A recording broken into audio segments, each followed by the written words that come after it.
আমাগো শরীয়তপুরের ঐতিহাসিক বৈশাখী মেলা। আজকে আসছিলাম আপনাদেরকে এই বৈশাখী মেলাটা একটু ঘুরিয়ে ফিরিয়ে দেখানোর জন্য, কিন্তু আমরা যখন মেলায় চলে আসি, আসার পরে কাল বৈশাখী ঝড় শুরু হয়।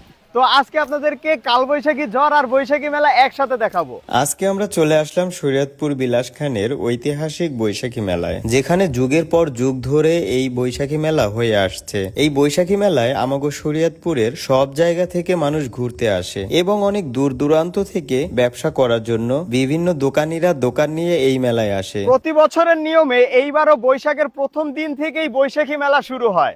আজকে বৈশাখী মেলার শেষের দিন, অথচ দেখুন আকাশে কাল বৈশাখী ঝড়। মানুষ এই মেলায় আসতে চেয়েও আসতে পারছে না। কয়েক বছর ধরে এই মেলা এইখানে অনুষ্ঠিত হচ্ছে, যুগের পর যুগ এইখানে মেলা হচ্ছে। বৈশাখে বাঙালিরা তাদের বাংলার যে ঐতিহ্য, সেই ঐতিহ্যগুলি এই মেলাতে খুঁজে পাচ্ছে। তারা এখানে আসছে, ঘুরছে, ফিরছে, খেলছে, খাবার কিনছে, প্রয়োজনীয় জিনিস কিনছে, যা কিছু প্রয়োজন সবকিছু কিনছে।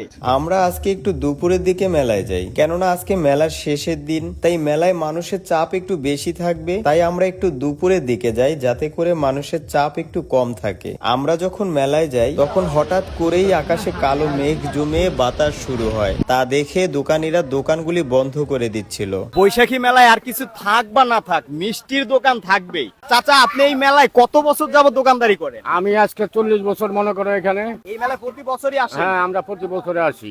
এই কেমন বেচাকিনি কেমন বেচা হয়? কিনা আলহামদুলিল্লাহ ভালো। আজকে তো শেষের দিন, কিন্তু এখন তো তেমন মানুষ দেখা যাইতেছে না। বিকালে মনে করো বিকালে লোকজন আসে আবার বেরিয়ে দেবো গা। সকালে কি কিছু মানুষজন আসছিল? সকালে আসছিল সকালে ভালো লোক আসছিল।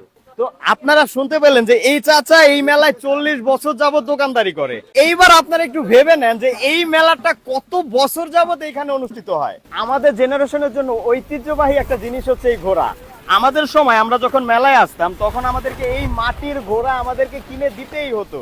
তো এই ঘোড়াটা আমাদেরকে মানে কি বলবে, ঘোড়াটা দেখলে অনেক পুরাতন স্মৃতি আমাদের মনে পড়ে যায়। এই বৈশাখী মেলায় ঘুরতে গেলে কম বেশি সবারই সেই ছোট্টবেলার কথা মনে পড়ে যায়। কত স্মৃতি জড়িয়ে আছে আমাদের এই বৈশাখী মেলার সাথে। মাটির ঘোড়া, মাটির পুতুল, মাটির খেলনা, বাঁশের তৈরি নানান রকম জিনিস, খেলনা পিস্তল, খেলনা গাড়ি, খাবার দাবার, ময় মশলা ইত্যাদি ইত্যাদি নানান রকম জিনিস। আমাদের মেলায় ঘোরা মোটামুটি শেষ পর্যায়ে, আমাদের কেনাকাটা অনেকটা শেষ।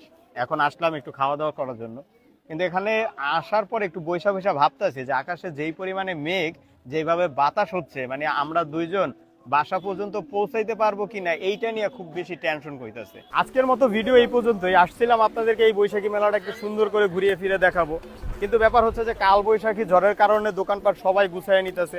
তো আপনাদেরকে মেলাটা ওইভাবে দেখাইতে পারলাম না। হয়তো এই বছর আর এইখানে মেলা থাকবে না, আবার আগামী বছর।